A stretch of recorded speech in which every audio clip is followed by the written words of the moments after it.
تو آیت نمبر 37, 38, 39, 40 اور 41.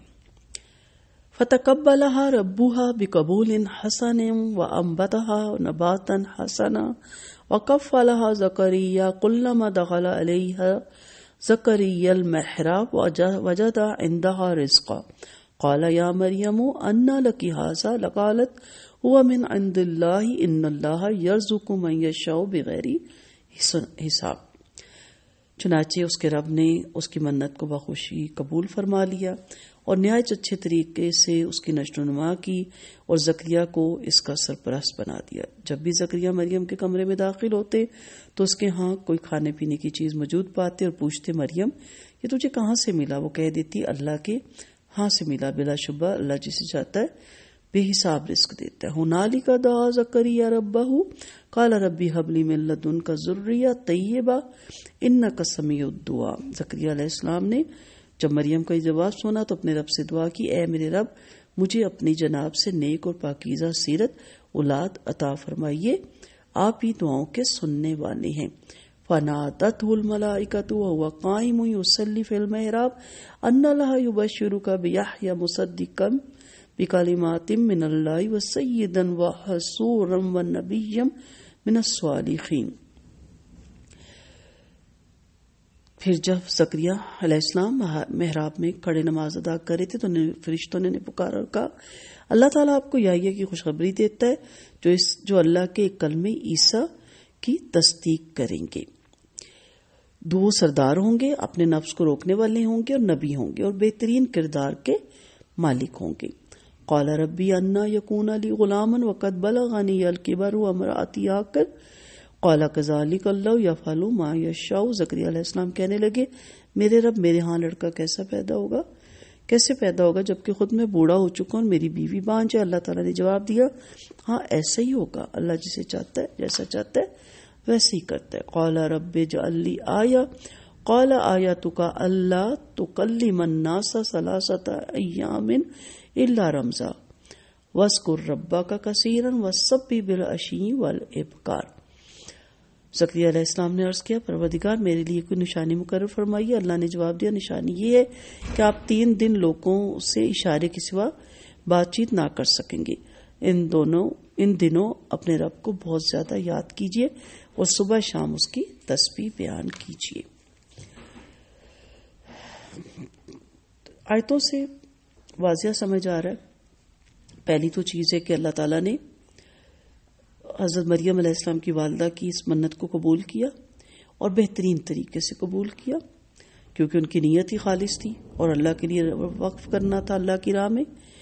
وَأَنبَتَهَا نَبَاتًا حَسَنًا اور اس کو پروان چڑھایا، بہترین طریقے سے پروان چڑھانا یعنی اخلاقی طور پہ، کردار کے طور پہ، ہر معاملات میں بہترین ان کی پرورش کی گئی.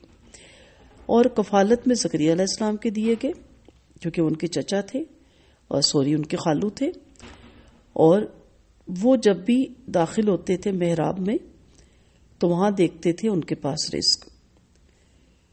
محراب سے مراد وہ جگہ ہے جو مساجد میں امام کے کھڑے ہونے کے لیے بنائی جاتی ہے، بلکہ محراب ان بالا خانوں کو بھی کہا جاتا ہے جو مسجد کے خادم، مجاہرین اور ایسی اللہ کی عبادت کے لیے وقف شدہ لوگوں کے لیے مسجد کے متصل بنائی جاتی ہے.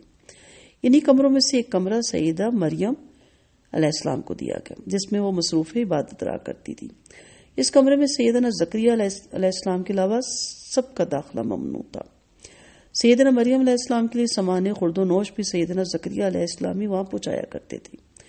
پھر بارہا ایسا بھی ہوا کہ سیدنا زکریا علیہ السلام خوراک دینے کے اس کمرے میں داخل ہوئے تو سیدنا مریم علیہ السلام کے پاس پہلے ہی سے سامان خورد و نوش پڑا ہوا تھا. وہ اس بات پہ حیران تھے کہ جب میرے بغیر یہاں کوئی داخل نہیں ہو سکتا تو یہ کھانا اسے کون دے جاتا ہے.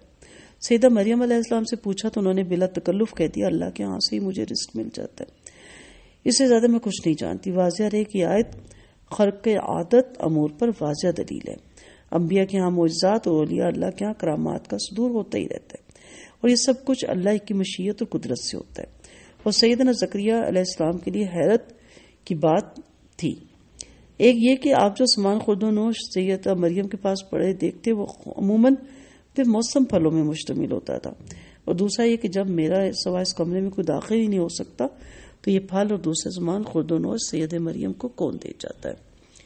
تو معجزے سے انکار نہیں ہے، کیونکہ معجزے سے انکار کفر ہے، اور کرامات سے بھی انکار نہیں ہے، لیکن اگر آپ کرامات کو نہیں مانتے تو کفر کے درجے میں نہیں جاتے۔ معجزہ اللہ دکھاتا ہے، کرامات چھپانی چاہیے، اور جادو تو ہے ہی کفر ہے، جادو کرنا ہی نہیں چاہیے، نہ دیکھنا چاہیے نہ دکھانا چاہیے۔ تو بہرحال یہاں سے پتہ چلتا ہے کہ اللہ تعالیٰ اپنے پیاروں کو، جو پیغمبر تھے ان کو معجزات، اور جو ولی ہیں ان کو کرامات دیتا ہے، تاکہ لوگ دیکھیں کہ اللہ کے پیاروں کو اللہ کس طرح پسند کرتا ہے۔ تو مریم سے پوچھا تجھے کہاں سے مل گیا؟ تو وہ کیا کہتے ہیں کہ مجھے یہ اللہ کے پاس سے ملتا ہے۔ سیدنا زکریا بے اولاد تھے، بوڑھے اور ضعیف تھے، بیوی بانج تھی، اولاد کی توقع نہ تھی، ظاہری اسباب سارے منقطع ہو چکے تھے، مگر اولاد کی خواہش تو ہمیشہ رہتی ہے۔ سیدہ مریم کا یہ جواب سن کر فوراً خیال آیا کہ اللہ تو خرق عادت امور پر قادر ہے، یعنی جہاں اسباب ختم ہوتے ہیں وہیں سے تو اللہ کا کون شروع ہوتا ہے، تو کیوں نہ اپنے لیے دعا کر کے دیکھوں، کیونکہ دنیا اسباب کے محتاج ہے، اور اسباب بھی بنائے اللہ ہی نے ہے، لیکن اللہ نعوذ باللہ اسباب کا محتاج نہیں۔ ممکن ہے شرف قبولیت حاصل ہو جائے۔ چنانچہ اس خیال کے آتے ہی اللہ تعالیٰ سے اپنے نیک سیرت اولاد کی دعا کرنے لگے۔ اس سے یہ بھی پتہ چلتا ہے کہ ولی اللہ کے پاس، جو حقیقت میں ولی اللہ ہے، نہ کہ ڈرامے لگائے ہوئے جو لوگوں نے درویشوں کے بعد اللہ والوں کے پاس، اور اس کے لیے کوئی ضروری نہیں ہے کہ بال بکھرے اور رال ٹپکی اور گندی جگہ بیٹھا ہو، گھروں میں بھی، آپ کے اہل محلہ میں بھی، آپ کے خاندان میں بھی ولی اللہ ہو سکتا ہے۔ جو بھی اللہ کی محبت میں جی رہا ہے، اللہ کی مرضی کے مطابق جی رہا ہے، وہ ولی اللہ ہی ہے۔ تو اللہ ان کی دعاؤں میں بھی شرف قبولیت رکھتا ہے، اور ان کو خرق عادت یعنی عادت سے ہٹ کے بھی بہت سے کرامات عطا کرتا ہے۔ تو نیک لوگوں کے پاس جانا چاہیے ان کی زندگی میں، ان سے دعا بھی کروانی چاہیے، ان سے دعا لینی بھی چاہیے، لیکن مرنے کے بعد ان کی قبروں سے کچھ بھی نہیں حاصل ہوتا، وہاں جا کے ماتھا ٹیکنا شرک اکبر کے زمرے میں آتا ہے۔ جی 12 دعا مانگی، چنانچہ اللہ تعالیٰ نے زکریا علیہ السلام کی دعا قبول فرمائی۔ یقین سے مانگی تھی نا، ہماری دعاؤں میں تو یقین بھی نہیں۔ بے موسم کے پھل جو دے سکتا ہے وہ بے وقت اولاد بھی پیدا کرنے پہ قادر ہے۔ ایک دفعہ جب محراب میں وہ کھڑے نماز ادا کرے تھے تو فرشتوں نے آپ کو بیٹے کی خوشخبری دی۔ اللہ تعالیٰ نے اس بیٹے کا نام یحییٰ خود ہی تجویز فرمایا، اور اس کی صفات بھی بیان فرما دی، جو یہ تھی۔ اس کا نام اللہ تعالیٰ نے خود یحییٰ رکھا، اور بتایا کہ پہلے آج تک کسی انسان کا یہ نام نہیں رکھا۔ کلمت اللہ یعنی سیدنا عیسیٰ علیہ السلام کی تصدیق کرے گا، یعنی ان کے پیروکاروں میں سے ہوگا، اطاعت کرے گا ان کی۔ وہ بنی اسرائیل کا سردار ہوگا، اور اس قوم کی خراب حالت کی اصلاح کرے گا۔ وہ اسور ہوگا، یعنی اس کی نہ تو عورتوں کی طرف کچھ رغبت ہوگی اور نہ گناہ کے کاموں کی طرف، اور سب سے بڑھ کے یہ کہ وہ نبی ہوگا اور پاک باز لوگوں میں سے ہوگا۔ چنانچہ جب سیدنا زکریا علیہ السلام نے فرشتوں کی زبانی ایسے شان والے فرزند کی بشارت سنی تو مسرت اور حیرانگی کے ملے جلے جذبات سے اللہ کے حضور مانع حمل کے اسباب بتانے لگے، جن کی وجہ سے آپ اولاد سے مایوس ہو چکے تھے۔ تو اللہ تعالیٰ نے آپ کے سوال کے جواب میں یہی فرمایا کہ اللہ تعالیٰ ایسے مانع حمل اسباب کے باوجود اس کی قدرت رکھتا ہے، وہ جسے چاہے جیسا چاہے کر سکتا ہے۔ اب زکریا علیہ السلام کا اگلا سوال یہ تھا کہ اس حمل کی کوئی علامت بتا دیجئے جب یہ عجیب غیر معمولی واقعہ پیش آنے والا ہو۔ اللہ تعالیٰ نے فرمایا علامت یہ ہے کہ آپ لوگوں کے ساتھ مسلسل 3 دن تک بات چیت نہ کر سکیں گے، بس آنکھوں سے اشارے سے کلام کر سکیں گے۔ ان دنوں آپ کی زبان صرف اللہ کے ذکر پر چل سکے گی، لہٰذا ان دنوں میں صبح شام زیادہ سے زیادہ اللہ کی تسبیح اور ذکر اذکار کرتے رہیے۔ واضح رہے کہ وحی الہی کی سب سے معروف صورت یہی ہے کہ جبرائیل امین نبی کے دل پر نازل ہو کر وحی کا القاء کرتے ہیں، یا بعض اوقات کبھی انسان کی صورت میں آ کر نبی سے بات چیت کرتے ہیں، اور یہی ایسی وحی ہوتی ہے جس کا تعلق صرف نبی سے نہیں امت سے بھی ہوتا ہے۔ لیکن یہاں ایک فرشتے کے بجائے الملائکہ فرشتے کا لفظ استعمال ہوا، اور یہ وحی کی خاص قسم ہے، اور اس کا تعلق صرف مخاطب سے ہوتا ہے، یعنی فرشتوں کا مخاطب سے مکالمہ ہوتا ہے، اور ایسے مخاطب کا نبی ہونا بھی ضروری نہیں ہوتا، اور نہ ہی ایسی وحی کو دوسروں تک پہنچانا ضروری ہوتا ہے۔ چنانچہ ایسے ہی مکالمہ فرشتوں نے سید مریم سے بھی کیا، حالانکہ وہ نبی نہیں تھی۔ ایسی وحی کی کیا کیفیت ہے، اس قسم کے متعلق کتاب و سنت میں کوئی وضاحت نہیں ملتی، بلکہ اگر یوں کہا جائے کہ انسان کی عقل اسے سمجھنے سے اور زبان سے بیان کرنے سے قاصر ہے تو بالکل یہ درست ہوگا۔ تو انشاءاللہ اگلی آیت میں پھر وہ مریم علیہ السلام سے جو کلام کرتے ہیں اس پہ بات ہوگی۔